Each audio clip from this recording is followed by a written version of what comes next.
Guys, welcome to the simple boho table runner crochet pattern. We're going to need a few things to get started. You're going to need a medium for weighted yarn, a 6.5mm crochet hook, a tape measure, scissors, and a yarn needle if you need it for weaving in ends. In general, a table runner should be about a third of the table's width. Typical table runners are about 13 inches wide, but this could obviously vary based on the table that you're making this for. Basically, what you're going to do is you're going to take the measurement of your table's width and divide that by 3 to get your measurement. In addition to the width, you'll also need to know the length, and this is totally up to your preference. I've included some examples of table runner sizes, but this is completely flexible. Some people like the table runner to hang off a little bit, while others like it to go right up to the edge of the table.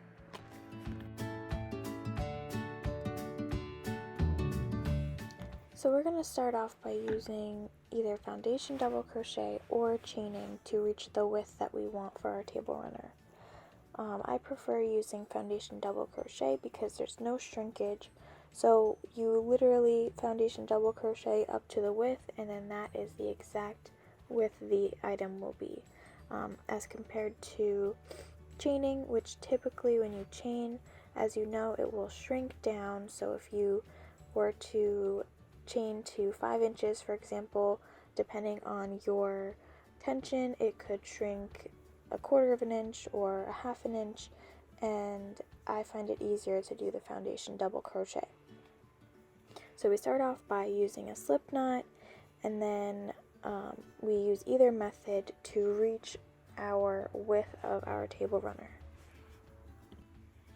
Once you reach your desired length, you're going to chain 4, skip a stitch, and double crochet into the next stitch.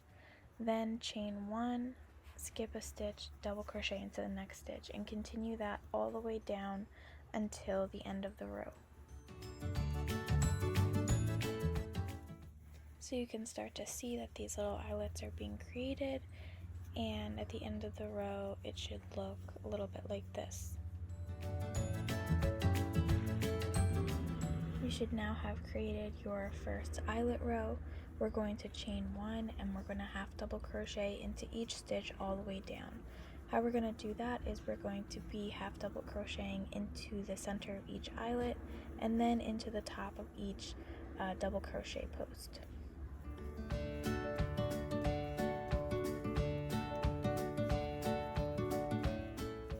The reason why we are crocheting into the eyelet itself is to further pronounce the eyelet and making it stand out a little bit more.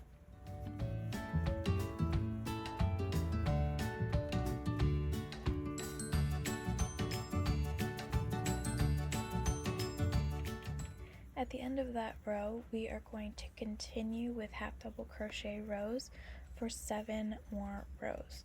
So that equals a total of 8 half double crochet rows in between each eyelet row.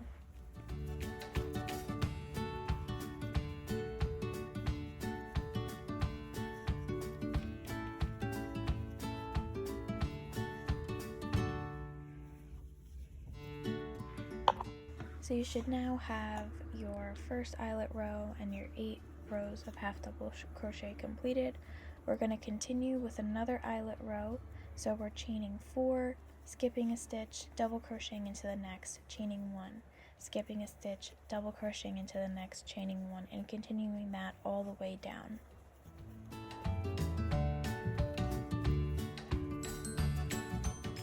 You're going to continue alternating the pattern of 1 eyelet row and 8 half double crochet rows all the way until you reach your desired length.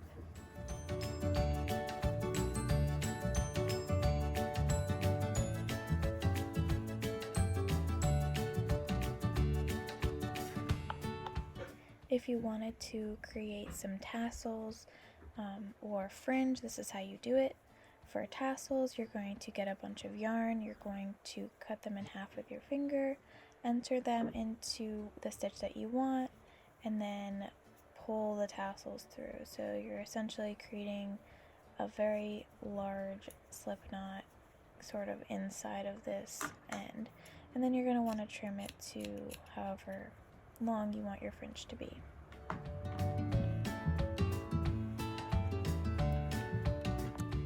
For tassels, they're a little bit different but very similar, so we're going to be cutting 5 or however many pieces of yarn you want your tassel to be. Obviously, the more you use, the thicker it will be.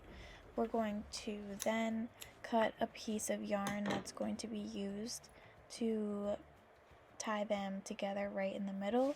So we're going to cut it in half with our finger, put that piece in the middle, and tie a double knot in that middle.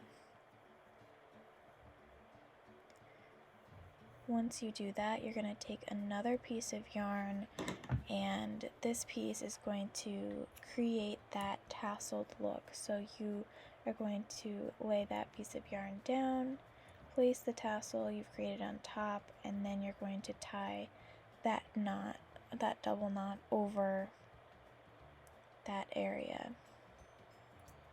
Once you do that, you can trim it, and then you can now enter those pieces into your work.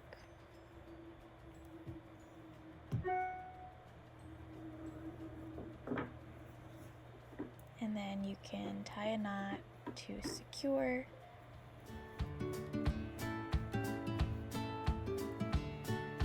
And then there's your tassel.